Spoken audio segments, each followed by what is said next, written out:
When he died, the astonishing journey to heaven and hell revealed. He married his high school sweetheart right after graduation and enlisted in the army. Before completing basic training, he received a Dear John letter from his new wife. After that, he didn't care about much. It's hard to stay motivated when your world just collapsed and there isn't anything you can do about it. He refused to train and a few weeks later found himself kicked out and back into the civilian world for failure to adapt to military standards. That was the army code for they didn't think giving him big time would fix anything, so they released him from his contract. Back at home, his dad got him a job working the second shift at a plant that makes chainsaws.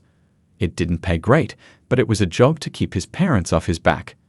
When he wasn't working or sleeping, he could usually be found trying to drink himself to death.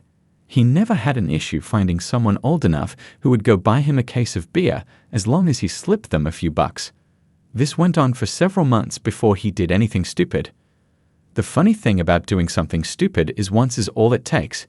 He had driven to the beach to watch the waves while he drank himself into another stupor, and he got the brilliant idea that he could just go for a swim and drown himself. Nobody would miss him anyway. He knows that even sounds dumb to him right now, but at the time it made sense. He half imagined the ex-wife being sorry when she got the news of his death, and for some reason, that felt like it would be a win to him. Long story short, he went for that swim. He swam as far as he could before changing his mind and deciding to head back to the shore, which by now seemed very far away. The water wasn't bad, meaning the waves were mild and under normal circumstances, nothing to fear. This night, though, he was drunk and exhausted from already having swam further out than he normally would have sober. He began to get winded and went under the water a time or two, just enough to swallow some salt water, which made him start vomiting right away. That led to a case of dry heaves, which made staying above water even harder. He eventually sank. At first, his lungs burned because he couldn't get a breath, but as things turned black, the pain ceased. Suddenly, he was watching himself sink from above. He felt great. There wasn't a care or an ounce of pain in his being. He realized there was an extremely bright light appearing behind him, so he turned to face it. This light was warm and loving. As he watched this light grow closer to him, he saw a being inside the light, and as the being got closer, he understood it to be an angel. This angel approached him and communicated telepathically with him. She instructed him to follow her, so he did. They entered into the light, and a calm like he had never felt in his entire life washed over him.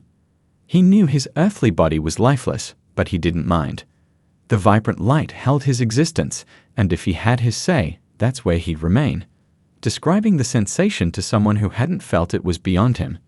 An angel conveyed the need to leave, with much to reveal.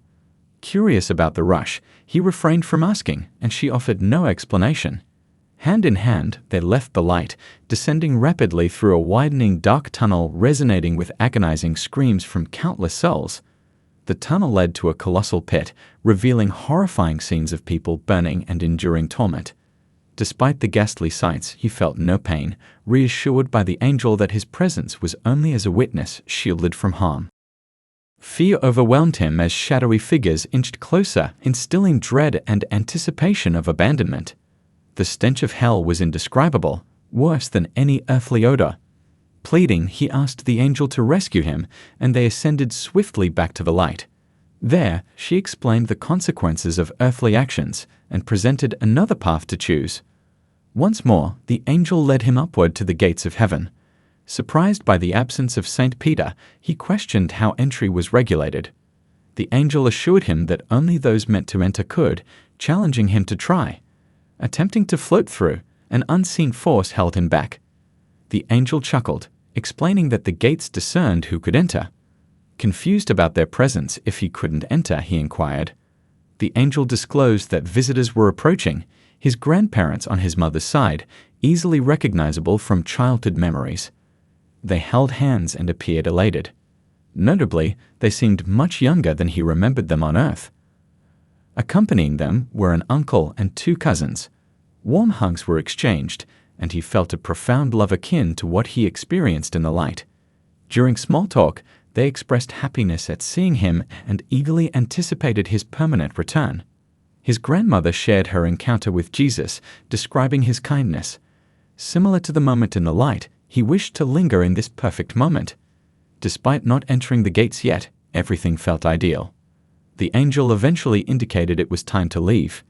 He bid farewell to his family and took the angel's hand. They returned to the light, where the angel delivered a message. You've glimpsed what awaits, and the choice is yours. Face your earthly problems and determine your fate. Heaven and hell await. Now go back and decide your path. Waking up on the beach with no recollection of how he arrived there left him puzzled, and even after nearly a decade, the memory remained vivid. Initially dismissing it as a dream, he took significant steps in his life to transform himself. Abstaining from alcohol, he remarried, became a regular churchgoer, and made a conscious effort to follow what he believed to be the right path. Despite sharing this profound experience with friends, family, and the pastor, opinions varied among them. While some saw it as nothing more than a dream, the pastor emphasized the mysterious ways of the Lord. Surprisingly, despite the fear of potential judgment, no one labeled him as crazy, and he found support in his community. To those who shared this story, there was reassurance that judgment would not be passed on this channel. Gratitude was expressed for opening up about such a personal experience, and there was anticipation to hear the thoughts of viewers. Encouragement was given to share opinions in the comment section, fostering a sense of community and understanding. The sign-off conveyed well wishes for safety and blessings until the next shared exchange of thoughts and experiences.